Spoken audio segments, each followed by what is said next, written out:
What's up, y'all? Today I'm going to be making this super simple recipe for roasted onions and potatoes. Right here, I got 3 nice sized Yukon gold potatoes and 1 small onion.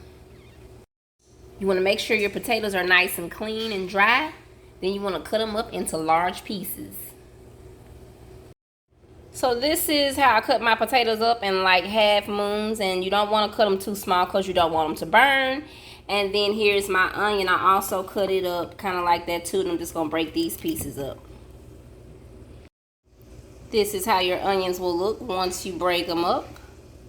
This is an excellent combination, y'all. You want to make sure your oven is preheated to 400 degrees. Lined a sheet tray with some foil for easy cleanup. Now you want to pour some olive oil on the bottom so you can toss those potatoes and onions in there like that.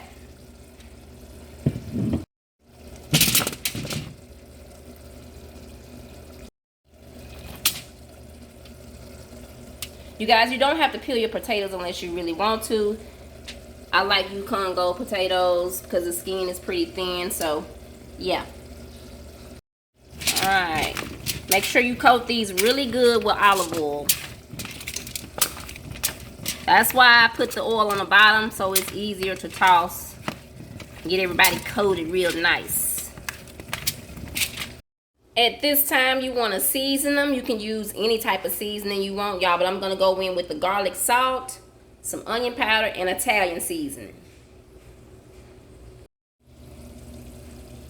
Got them seasoned up real good. Now I'm going to put them in this hot 400-degree oven.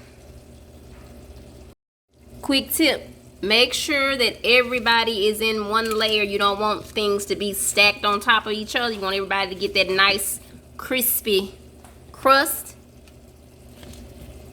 So yeah, just make sure everything is touching the bottom of the pan. It's been about 20 minutes. Now you want to get these flipped over.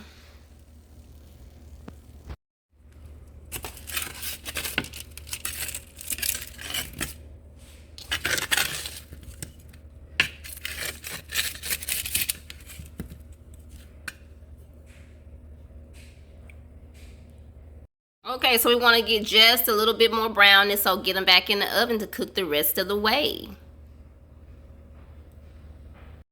And these are ready, y'all. I'm just putting a little bit of dried parsley on top just to give it, you know, a little bit of color. But yes, y'all, this took about 30 minutes from start to finish.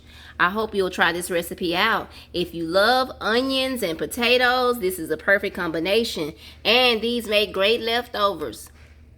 Thank you so much for watching, and I'll see y'all on the next one.